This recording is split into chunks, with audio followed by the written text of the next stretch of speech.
Bonjour, nous nous retrouvons sur la version bêta de Windows 11 qui a fuité il y a quelques jours des serveurs Microsoft chinois. On se retrouve avec une interface qui ressemble beaucoup à l'interface de Windows 10 pour l'installation. Comme c'est une bêta, le langage est forcément en anglais, néanmoins les paramètres régionaux peuvent être réglés.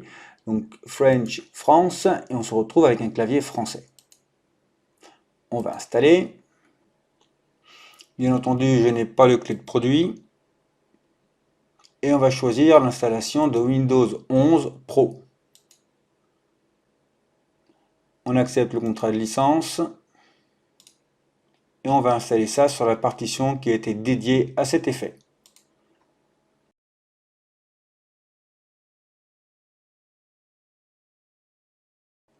Une fois que les fichiers sont copiés, montés et configurés, la machine redémarre automatiquement pour la phase de configuration.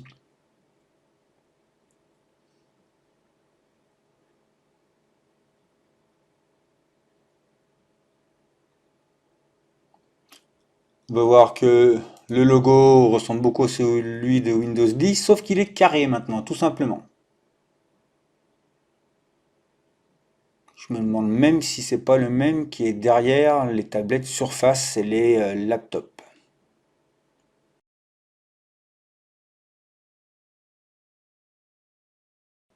La machine redémarre une nouvelle fois.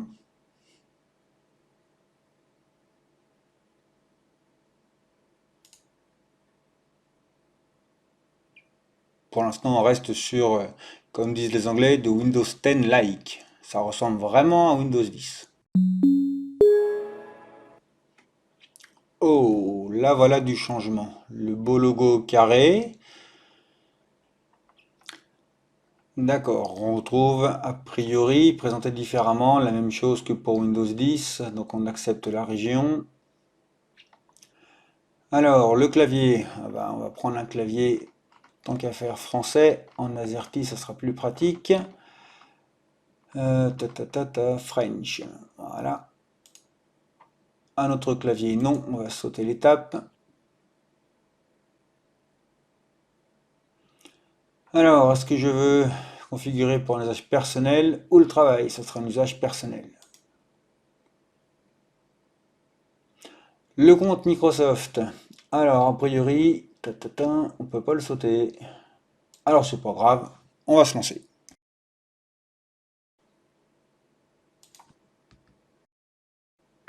Il me demande de m'identifier avec l'application dédiée.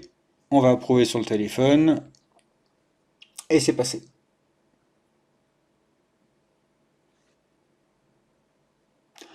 Il faut créer un code PIN. Alors, est-ce que je peux mettre du alphanumérique? Ouais, on peut. Et on peut même cocher. Ah, néanmoins, on est un peu limité quand même. Bon, alors on va faire très simple. 1, 2, 3, 4, juste pour l'essai.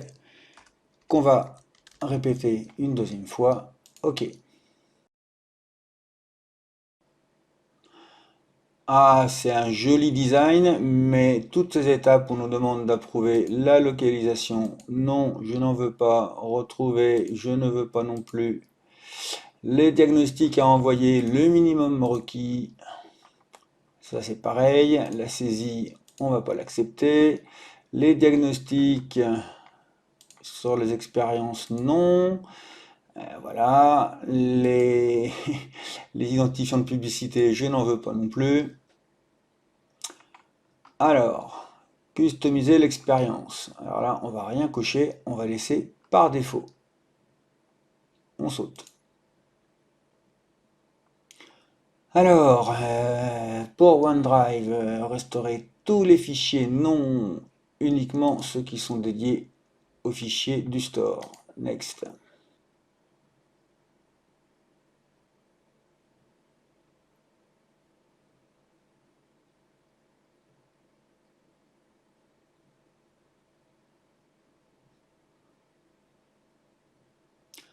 Oh, le joli effet flouté. On retrouve le même message que sur Windows 10, hein, avec un joli effet bleuté, violet, mais c'est la même chose.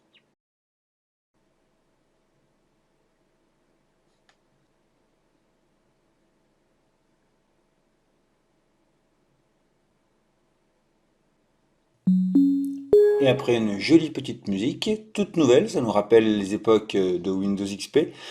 Voici Windows 11 avec un fond d'écran qui, j'avoue, est plutôt joli. Alors on va voir ce qu'il nous réserve dans une prochaine vidéo. Pour l'instant on voit un menu démarrer qui est au milieu et une barre des tâches qui regroupe les icônes au milieu. Des coins arrondis sur le menu démarrer. Oh, et des icônes qui sont redessinées pour certains. Ça fait un petit peu Apple tout ça, hein. Bref, rien, on va voir. Alors cette installation, bien entendu, il ne faut la faire que sur une machine virtuelle. Attention, n'installez pas ça sur votre machine physique. Vous risqueriez non seulement de perdre beaucoup de vos données, mais également de laisser des traces indésirables. Voilà pour cette petite présentation de Windows 11, en tout cas dans la partie installation. Et puis une prochaine vidéo montrera les 2-3 nouveautés qu'on peut trouver dedans pour une utilisation tout à fait classique. Allez, à bientôt!